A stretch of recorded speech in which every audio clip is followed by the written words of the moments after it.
Amigos, muy buenas noches. Esta es una edición más de su programa Hora 8 para todo el Perú a través del canal de Perú TV. El día de hoy, siempre con la grata presencia del doctor Herbert Cuba. Herbert, muchas gracias por estar en Hora 8, como siempre. Gracias por tus aportes. Quiero indicarles, antes de entrar en materia con Herbert, que en las siguientes secuencias del programa vamos a contar con la presencia de una doctora española, Milagros Ojeda. Ella es gerente de Iberoagua, que es la Asociación Iberoamericana de las Tecnologías de Agua y Riego, que va a organizar un evento en la ciudad de Lima del 22 al 25 de noviembre, con la participación de 25 empresas españolas del sector agua y del sector riego, para ver una serie de temas vinculados con las técnicas de riego, procesos de desalinización de agua, en fin, temas interesantísimos vinculados con el desarrollo.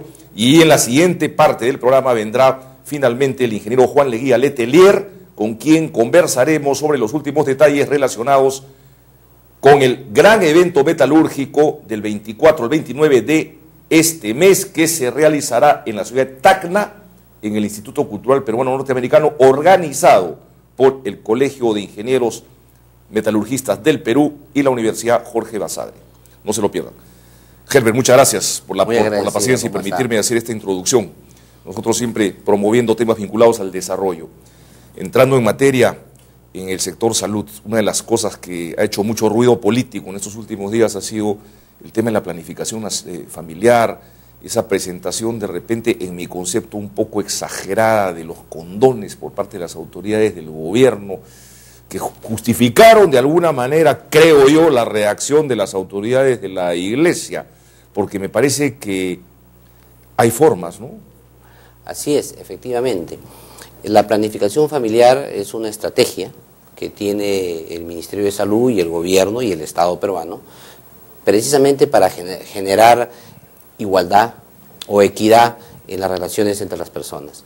Porque la gente que tiene dinero puede acudir a una farmacia o puede acudir a un establecimiento de salud pagante, paga su dinero y puede obtener los métodos anticonceptivos que desea. Sin embargo, el gobierno y el Estado en este caso tiene que colocar en modo subsidiado, gratuitamente, los anticonceptivos para que toda la población, sea la más pobre, las personas abandonadas, puedan hacer uso de estos métodos. Tomando en cuenta que ellos tienen derecho a ejercer libremente, adecuadamente, según sus criterios, sus costumbres, sus creencias, su sexualidad. Y su libertad. Sin embargo, creo yo que todo esto se tiene que hacer de acuerdo a las creencias y a las costumbres de nuestro pueblo, sin violentar confesiones religiosas. Es decir, todas esas estrategias que son netamente médicas, que son de salud pública, tienen que ser hechas acorde a nuestra realidad, no violentando costumbres ni creencias. En primer lugar, no es posible, por ejemplo, que haya escasez de anticonceptivos en los establecimientos de salud. Faltan dispositivos intrauterinos, faltan pastillas anticonceptivas, faltan condones también en los establecimientos y evidentemente existe una necesidad todavía de llegar a todos los sectores más pobres del país con estos anticonceptivos. Esta es una realidad. Sin embargo, eso no justifica que el ministro de Salud se presente con 18 millones de condones en sus espaldas, con la ministra de Salud, con los condones exhibiéndolos en las manos y inflando globitos, en todo un show, con la finalidad de decir el Ministerio de Salud va a distribuir 18 millones de condones. Y 18 millones de condones no es todo lo que el Perú necesita. El Perú necesita 180 o 200 millones de condones al año. En consecuencia, lo que estaba dando es una gota de agua en un océano. O sea, no era realmente el mensaje adecuado para la realidad, pero sí era un show. Y un show hecho en horario de menores. No, porque es un tema de adultos, ¿no? Exacto, es un tema de adultos. Un show hecho con un afán provocador. Y aquí, ¿qué quería provocar? Provocar la reacción natural que tienen que tener las confesiones religiosas, porque evidentemente su misión de ellos es velar pues por sus costumbres y por las creencias de cada una de las confesiones religiosas. Y en este caso hubo pues una respuesta ante este provocador show del monseñor Juan Luis Cipriani. Sin embargo, ¿qué pasó con esto? Esto se convirtió en una cortina de humo. ¿Por qué? Porque el tema de fondo que se debatía en la semana era realmente el proyecto de ley aprobado en la Comisión de Justicia del Congreso de la República, que buscaba despenalizar las relaciones sexuales de los adultos contra los adolescentes. Y en consecuencia, ¿qué pasó ahora? Aquellos que opinaban en contra del proyecto de ley de Marras pasaban a ser automáticamente seguidores de su eminencia el cardenal Juan Luis Cipriani y automáticamente ser fundamentalistas y ser conservadores, cuando en el fondo lo que se estaba tratando era de utilizar ese show mediático para hacer que el Congreso de la República promulgue la ley. Yo creo que aquí sí quiero señalar yo que ha habido una adecuada respuesta a los medios de comunicación. Creo que los medios no han caído en este sensacionalismo que se dio inicio el primer día, luego se han dado cuenta de que este tema era una cortina de humo y creo el tema de fondo está ahí. Y el día de hoy, por ejemplo, he leído con mucha satisfacción un artículo firmado por el presidente de la Comisión de Justicia del Congreso de la República que señala que ese proyecto de ley que busca despenalizar las relaciones sexuales de los adultos contra los adolescentes debe ser más discutido, debe ser ampliamente debatido con los agentes involucrados y de repente ese proyecto debería ser mejorado, ¿no? En consecuencia, tenemos la opinión de la ministra de la Mujer y Desarrollo Social, que ha dicho que no está de acuerdo con el proyecto. Tenemos ya la opinión hoy día sí ya oficial del presidente de la Comisión de Justicia del Congreso de la República. Yo creo que ese proyecto ya no va más. Sin embargo, me queda una sensación amarga, porque se pone en riesgo, se politiza realmente una estrategia sanitaria nacional, como es la estrategia de planificación familiar, que lo que busca realmente es ajustar los deseos de la gente en número de hijos con su realidad. Es decir, si la gente quiere tener 2 hijos, pues que tenga solo 2 hijos. Si no es aceptable que quiere tener 2 hijos y por ahí tiene 3 o 4, de los cuales se convierten en 2 hijos que del punto de vista del embarazo no son deseados, porque tampoco puede haber hijos no deseados. Yo en eso también tengo una opinión muy particular. No existe hijo no deseado. De repente el embarazo inicial, en el momento que salió embarazado no deseaba, pero luego los hijos todos son deseados, por supuesto, ¿no?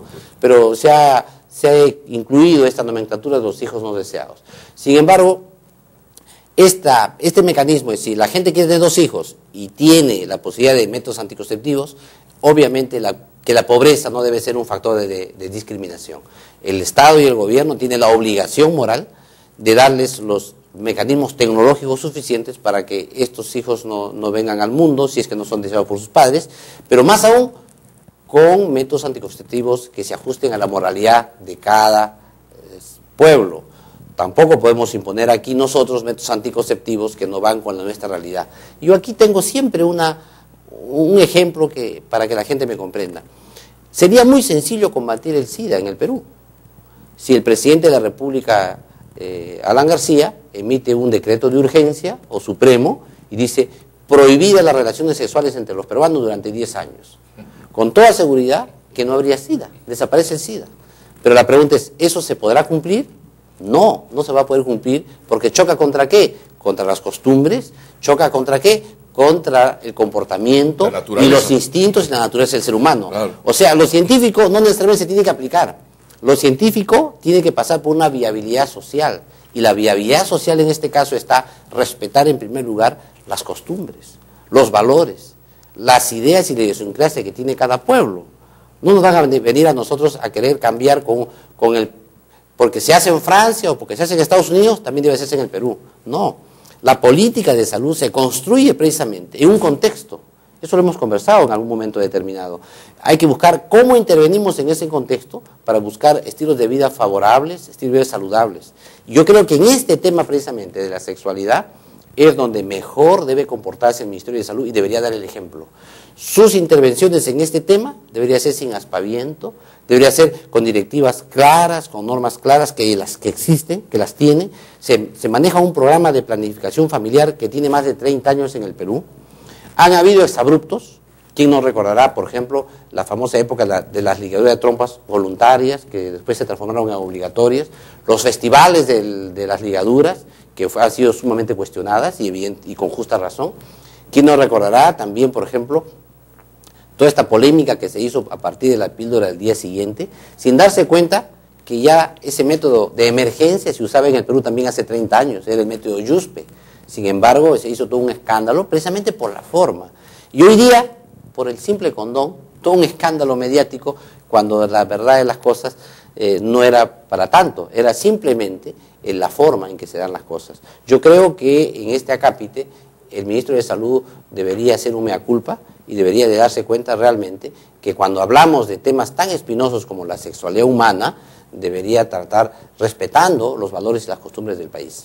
Totalmente de acuerdo, doctor Cuba. Ahora, evidentemente hay organizaciones, ¿no es cierto?, seguramente interesadas, no vamos a mencionar nombres, digamos, que les encanta promover este tipo de acciones o de exabruptos que, digamos, que no tienen muchos valores o que no les interesa mayormente la cultura, digamos, que tenemos los peruanos, ¿no? Sí, yo creo que aquí hay algunos aspectos. Detrás de un medicamento hay muchos intereses, desde los fabricantes, los comerciantes, los prescriptores y todo eso. Y todos esos intereses se conjugan y a veces generan este tipo de exabruptos.